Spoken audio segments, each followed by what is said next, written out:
Hello dear friends, HS education आपके अपने channel पर आपका स्वागत है। आज हम आपको पढ़ाएंगे रेशम, बताएंगे आज आपका न्यू टॉपिक है जिसमें हम जानेंगे रेशम के बारे में। तो आज का हमारा टॉपिक क्या है? रेशम। रेशम के बारे में जानेंगे। हमने जब रेशे का वर्गीकरण आपको पढ़ाया था तो हमने बताया था कि रेशे के वर्गीकरण को दो भागों में बांटा गया है, एक प्राकृतिक है और एक कृत्रिम है या मानव निर्मित रेशा है। तो जिसमें हमने बताया था जो हमारे प्राकृतिक रेशे होते हैं उनको तीन भागों में बांटा गया है। एक है हमारा वानस्पतिक रेशा, दूसरा है हमारा प्राणिज रेशा और तीसरा है हमारा खनिज रेशा। तो आज हम प्राणिज रेशे में किसकी बात करेंगे?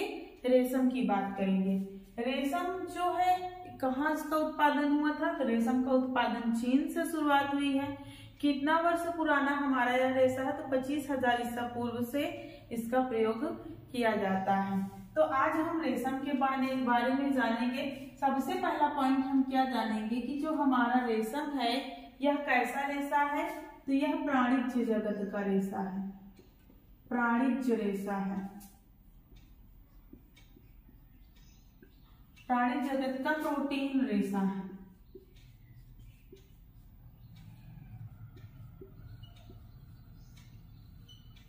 रेशम में पाया क्या जाता है? तो रेशम एक प्रोटीन जगत का रेशा है। इसमें प्रोटीन पाई जाती है और सेल्सिन गोंद पाई जाती है।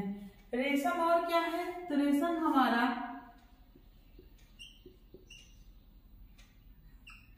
रेशम प्राणिज जगत का प्राकृतिक जगत का सबसे लंबा रेशा है। प्राकृतिक जगत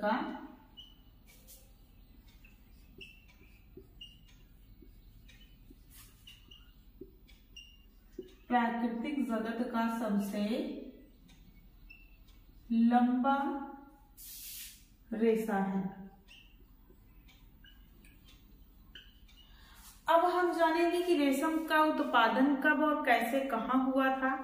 तो एक दंत कथा है जो रीना मैम की बुक में लिखा हुआ है कि जो रेशम की देवी थी, राजकुमारी थी, जिनका नाम था सी लिंगसी, वो अपने बगीचे में टहल रही थी और चाय को पी रही थी। वहां पे शहतूत का वृक्ष था, उस पर उन्होंने कोकून को लटका हुआ देखा। जब उन्होंने कोकून को लटका हुआ देखा तो उस कोकून को तोड़ करके अपने चाय के प्याले में डाल दिया या डलवा दिया। तो कुछ देर बाद उन्होंने देखा कि उस कोकून के ऊपर कुछ अविरल धागा लिपटा हुआ दिखाई दे रहा है, जिससे उन्होंने राजा के लिए एक चोंगा तैयार किया और उन्हें भेंट की। तब से हमारा यह रेशा प्रचलन में है। तो अगर आपसे पूछा जाए कि रेशम की खोज कहाँ से की गई? तो चीन से की गई। रेशम का उत्पादन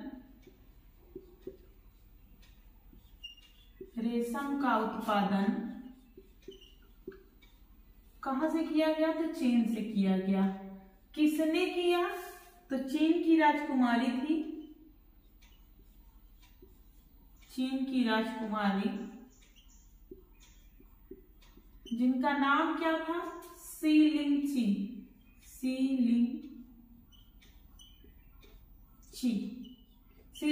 इन्हीं को राजकुमारी कहा जाता है। इन्हीं को देवी की भी संज्ञा दी गई है, रेशम की देवी। रेशम की देवी भी किसे कहा गया है? तो सी लिंगची को कहा गया है। आगे हम क्या जानेंगे? रेशम का उत्पादन कैसे किया जाता है? तो रेशम का उत्पादन सिल्क वर्म से किया जाता है, मतलब रेशम के कीड़े को पाल करके किया जाता है। और इस कीड़े का नाम क्या है? तो बॉम्बेक्स मोरी है। इन सब बिंदुओं के बारे में अब हम जानेंगे। अभी तक हमने आपको क्या बताया? अभी तक हमने आपको बस इतना बताया कि रेशम का जो उत्पादन हो रहा है कितने वर्ष पुराना हो रहा है। तो रेशम हमारा 25,000 ईसा पूर्व से इसका प्रयोग हो रहा है। इसका प्रयोग सर्वप्रथम कहाँ किया गया था?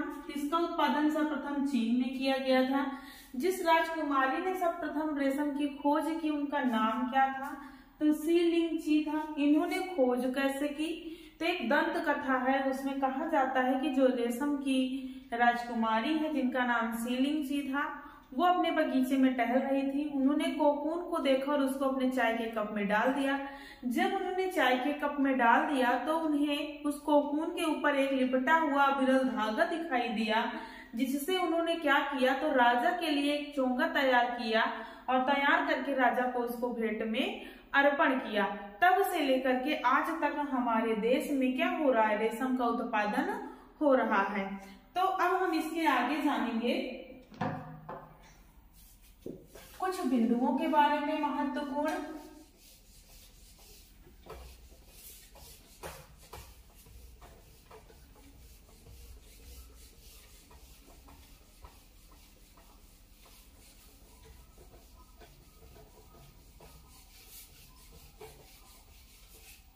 जैसे सबसे पहले हम क्या जानेंगे कि रेशम क्या है हमारा।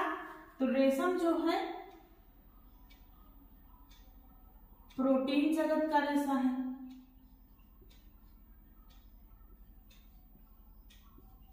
प्रोटीन जगत का रेशा इसे कहा जाता है। और क्या किससे हम इसको प्राप्त करते हैं, तो ये रेशम क्या है हमारा, रेशम प्राकृतिक रेशा है।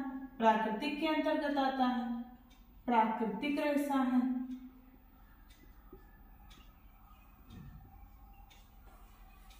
कीड़े का क्या नाम है, अगर रेशम के पत्ती, रेशम जो है वो कीड़ों से पाला जाता है, शहतूत के पत्तियों पर इसके कीड़े को पाला जाता है, तो कीड़े का नाम क्या है, कीड़े का नाम है बॉम्बेक्स मोरी।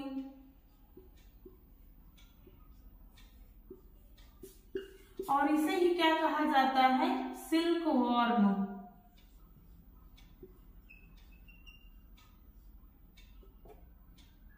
सिल्क वॉर्म कहा जाता है, मतलब सिल्क का कीड़ा, रेशम का कीड़ा हिंदी में, रेशम का कीड़ा। ये खाता क्या है, तो शहतूत की पत्तियों को खाता है। लार्वा के स्टेज में जब आ जाता है तब यह शहतूत की पत्तियों को खाता है। और खाता क्या है ये बॉम्बेक्स मोरी, तो शहतूत की पत्तियों को खाता है।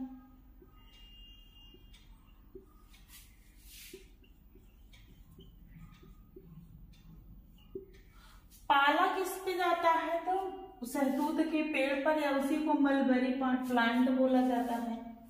किस पे पाला जाता है, तो मलबेरी प्लांट पे।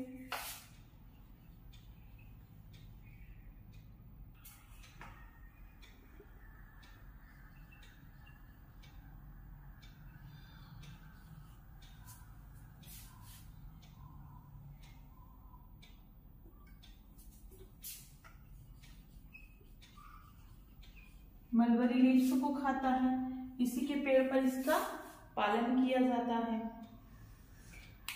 रेशम का जन्मदाता देश क्या है, तो रेशम का जन्मदाता देश, रेशम का जन्मदाता देश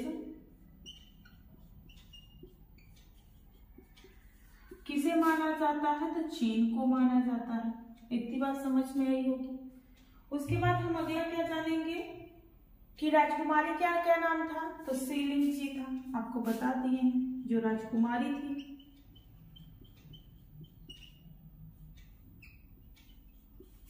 उनका नाम क्या था, सीलिंग था। इन्हें और किस नामों से संबोधित किया जाता है, इन्हें ही चीन की देवी कहा जाता है। चीन की देवी, चीन की देवी के नाम से इन्हें ही जाना जाता है। और आगे क्या जानेंगे, आगे हम कुछ पॉइंट को जानेंगे। इतना समझ में आया होगा। सबसे पहले हमने आपको क्या बताया कि जो हमारा रेशम है कैसा रेशा है, प्रोटीन जगत का रेशा है। और प्रोटीन जगत में कहाँ का रेशा है, तो प्राकृतिक रेशा है। और यह सबसे लंबा रेशा है, यह भी है हमारा कि प्राकृतिक जगत का सबसे लंबा रेशा है, लंबा रेशा है।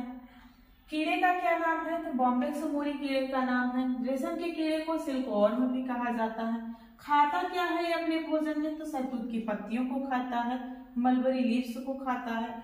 रेशम का जन्मदाता देश हमारे क्या है, तो चीन है। राजकुमारी की कौन थी, तो सीलिंग थी, जिनको चीन की देवी कहा जाता है, या तो वस्त्रों की देवी के नाम से इन्हें जाना जाता है, वस्त्रों की देवी। इतनी बात समझ में आई आप लोगों को?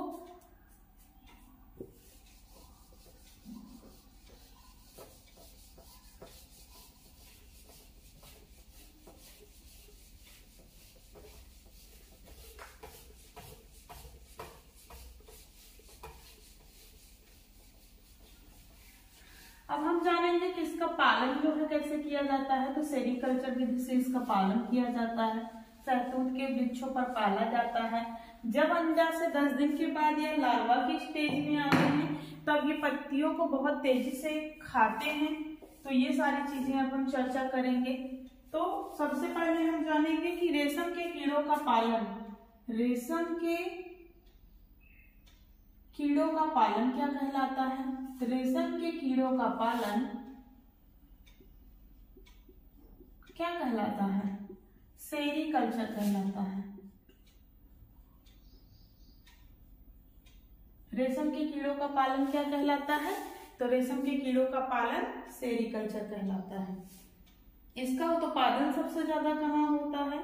तो सबसे ज्यादा इसका उत्पादन प्रथम स्थान पे चीन है।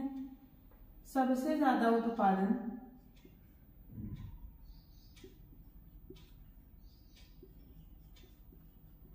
इसका कहाँ होता है? तो चीन में होता है। सेकंड स्थान पे हमारा भारत देश।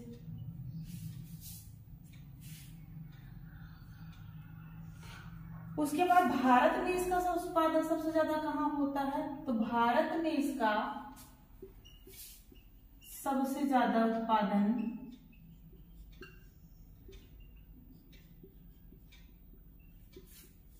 कहाँ होता है?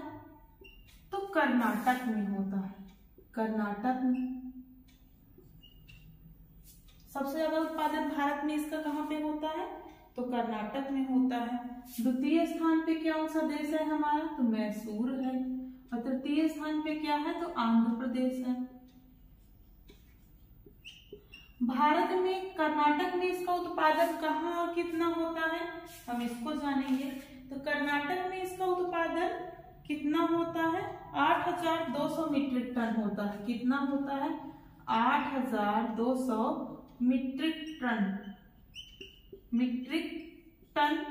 रेशा प्राप्त होता है। प्रथम स्थान पर है। कितना रेशा प्राप्त होता है? 8,200 मीट्रिक टन रेशा प्राप्त होता है।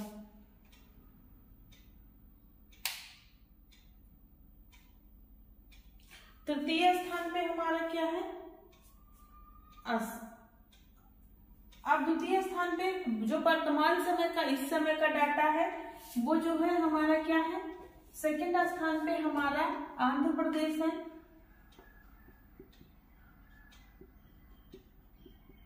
और तृतीय स्थान पे हमारा असम है। ये वर्तमान डाटा है। इतनी बात समझ में आई आप लोगों को?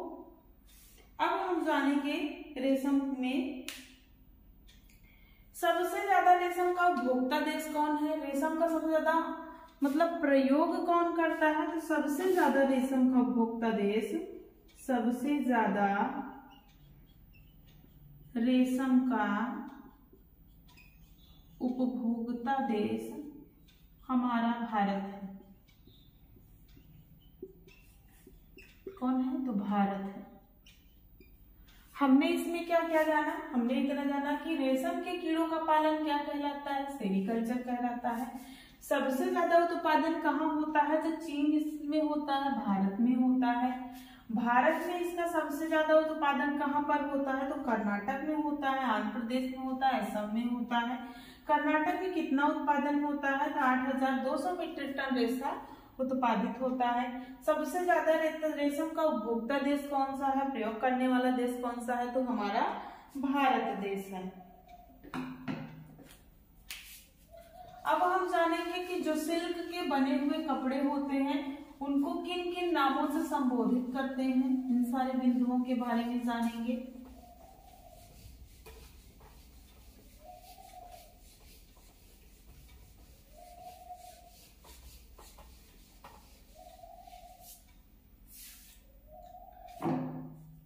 जो हमारे सिल्क से बने हुए कपड़े होते हैं उनको किन किन नामों से जाना जाता है?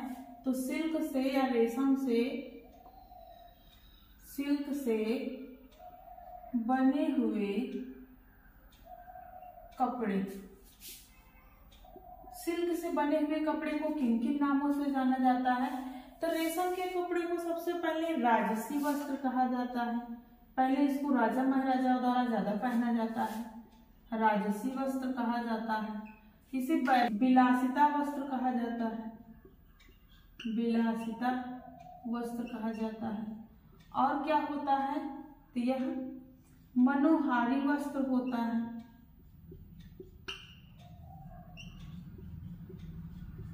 यह मनोहारी वस्त्र होता है। और क्या होता है? यह विशिष्टता का प्रदर्शन करता है, विशिष्टता का प्रदर्शन करता है।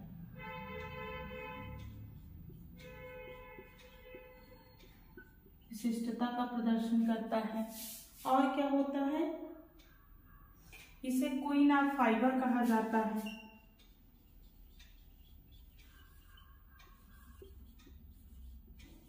क्वीन ऑफ फाइबर कहा जाता है, या वस्त्रों की रानी कहा जाता है। एक बात समझ में? सिल्क के बने हुए कपड़े को क्या क्या कहा जाता है? जिसे ही राजसी वस्त्र कहा जाता है, विलासिता का वस्त्र कहा जाता है, मनोहारी वस्त्र कहा जाता है, विशिष्टता का प्रदर्शन कहा जाता है, और क्वीन ऑफ फाइबर की संज्ञा इसे दी गई है। अब हम जानेंगे कि इसका जो जीवन काल होता है कीड़े का कितने दिन का होता है, तो और कितने दिन में यह अंडा से लार्वा बनता है, लार्वा से प्यूपा, और कैसे हमारा कैटरपिलर बन जाता है, तब जा करके हमें रेशम की प्राप्ति होती है। तो हम जानेंगे कीड़े का जीवन चक्र। कीड़े का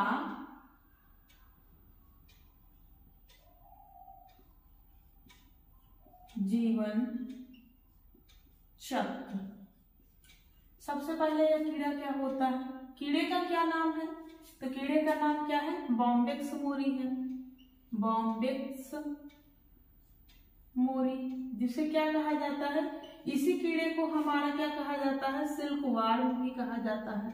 सिल्क वार्म का मतलब होता है कि रेशम का, सिल्क वार्म, सिल्क वार्म का मतलब होता है रेशम का कीड़ा, रेशम का कीड़ा। तो यह कितनी अवस्थाओं से गुजरता है? इसकी अवस्था की अगर हम बात करते हैं तो रेशम के कीड़े की जो अवस्था होती है वो कितनी होती है? 4 स्टेज होती है। सबसे पहले हमारा क्या होता है? अंडा होता है। अंडे के बाद क्या होता है? लार्वा होता है। लार्वा के बाद क्या होता है? प्यूपा होता है। प्यूपा के बाद क्या होता है? तो कीड़ा हो जाता है, पूरा मोथ बन जाता है हमारा।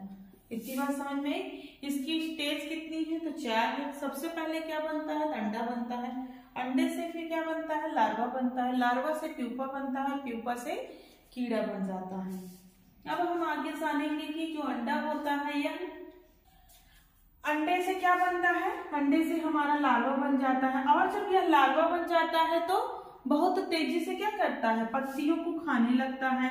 और जब ये पत्तियों को खाने लगता है, जब ये पत्तियों को खाने लगता है तो क्या करता है? 3.5 इंच का कैटरपिलर बन जाता है। 3.5 इंच का कैटरपिलर बन जाता है। 3.5 इंच का क्या बन जाता है? कैटरपिलर बन जाता है। फिर जो है क्या करता है? वो रिसेसिन गोंद निकालने लगता है और फाइब्रोनोजिन प्रोटीन निकालने लगता है। लसदार पिलर बन जाता है। फिर वो क्या करने लगता है? पत्तियों को खाने लगता है। हमने आपको क्या बताया था? इसकी अवस्थाओं की हम बात किए थे। इसकी जो अवस्थाएं हैं कितने भागों में विभाजित है? 4 भागों में विभाजित है। अंडा है, लार्वा है, प्यूपा है, कीड़ा है। जब ये अंडे से लार्वा के स्टेज में आता है तो क्या करता है? पत्तियों को बहुत तीव्र गति से खाने लगता है। और जब ये पत्तियों को खाने लगता है तो कितना बड़ा हो जाता है? 3.5 इंच का हो जाता है। 3.5 इंच का होते होते क्या होता है? कैटरपिलर बन जाता है। और फिर क्या करता है? ये 2 प्रकार के तत्व निकालने लगता है। एक तो फाइब्रिन प्रोटीन निकालने लगता है और सेल्सिन गोंद निकालने लगती है। जब यह कैटरपिलर बन जाता है तो क्या करता है? ये सेल्सिन गोंद अपने इसके नोजल के पास सेल्सिन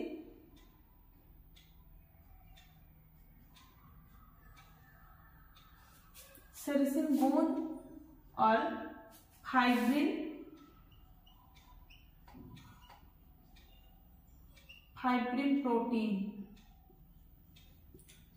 प्रोटीन निकालने लगता है। तो क्या होता है, फाइब्रिन प्रोटीन निकालने, यह लसदार पदार्थ जब हमारे वायु के संपर्क में आते हैं तो सूखने लगते हैं, यही धागे का निर्माण करते हैं। अब हम इसको चित्र के माध्यम से समझेंगे। जैसे अवस्था हमारी हो गई, तो अवस्था में सबसे पहले क्या होगा, सबसे पहले छोटे छोटे अंडे होंगे। ये अंडे क्या करेंगे, ये अंडे अब क्या बन गए हमारे, ये अंडे हमारे लार्वा बन गए। लार्वा की स्टेज में बस ऐसे ही होते हैं, यहीं पे 2 छिद्र होते हैं। अब लार्वा के बाद ये प्यूपा बन जाएंगे, तो थोड़े और बड़े हो जाएंगे, थोड़ा इनमें पंख हो जाएंगे, ये प्यूपा हो गए। अब प्यूपा के बाद ये पूरा कीड़ा हमारा क्या हो जाएगा, अब यह पूरा कीड़ा हमारा मोथ बन जाएगा। ये कीड़ा उड़ने लायक हो गया है, यहीं से सेरेसिन गोंद निकालने लगता है। तो जब यह कीड़ा हमारा अंडा रहता है तो यह श्वसन करता है अंडा, और अंडा जब यह करता है तो श्वसन करता है, तब इसको खाने की जरूरत नहीं होती है। लेकिन जब ये अंडा से लार्वा के स्टेज में आता है तो ये कितने इंच का हो जाता है, ये 3.5 इंच का हो जाता है। और फिर इसको सहतूत के पत्तियों की जरूरत होती है, और इसे सहतूत की पत्ती दी जाने लगती है, और ये सहतूत की पत्तियों को खाने लगता है। जब ये सहतूत की पत्तियों को खाने लगता है तो प्यूपा की अवस्था में क्या करने लगता है, ये अपने अंदर से सेरेसिन गोंद निकालने लगता है और फाइब्रिन प्रोटीन निकालने लगता है। और ये ऐसे 8 के आकार में ऐसे राउंड में ऐसे घूमने लगता है। ये क्या करता है, धीरे धीरे इसका जो ये लसदार पदार्थ होता है, यही पदार्थ हमारे जब वायु के संपर्क में आते हैं तो वो सूख जाते हैं, और जब वो सूख जाते हैं तो कोकून का निर्माण कर लेते हैं। और जब इसी में कीड़े को मार करके जो है, इसी कोकून के अंदर कीड़े को मार करके जो है इसके धागे को निकाला जाता है, रिल्ड किया जाता है, डेगनिंग प्रोसेस की जाती है, छुड़ाया जाता है, धागे को रिल्ड किया जाता है, तो उच्च क्वालिटी का रेशा प्राप्त होता है। लेकिन कुछ मोथ को हमें पालना होता है, तो उनसे जो हमें कोकून प्राप्त होते हैं, उनसे हम निम्न कोटि के कपड़े तैयार करते हैं। तो मोथ क्या करते हैं, इस कोकून को फाड़ करके कीड़ा बाहर निकल जाता है, तो यह हमारा जो धागा होता है वो टूटे फूटे धागे हमें प्राप्त होते हैं, उच्च कोटि के धागे प्राप्त नहीं होते हैं। इस प्रकार से हमारा जो कीड़ा है इसका जीवन काल चलता रहता है। फिर यही मोथ हमारे अंडे देते हैं, फिर अंडे से लार्वा बनता है, अंडे से प्यूपा बनता है, और प्यूपा की अवस्था में मार करके हम कोकून को प्राप्त कर लेते हैं। बात आई समझ में?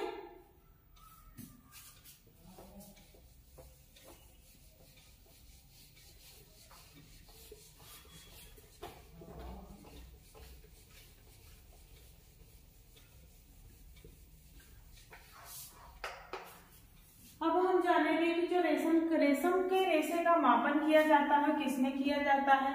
तो जो हमारा रेशम का रेशा होता है इसका मापन किसमें करते हैं, तो रेशम का मापन मीटर में किया जाता है। क्यों किया जाता है मीटर में, क्योंकि यह हमारा क्या है, फिलामेंट रेशा है। अगर स्टिपल रेशा होता है तो किसमें मापन किया जाता, इंच में किया जाता। लेकिन यहाँ क्या है, कैसा रेशा है हमारा, ये फिलामेंट रेशा है, इसलिए इसका मापन किसमें किया जाता है, तो इसका मापन हमारे मीटर में किया जाता है। जो जीवन क्रम आपको बताया कि जब यह अंडा होता है तो 10 से 15 दिन में अंडा से लार्वा बनता है, 15 दिन में पत्तियों को खाने लगता है।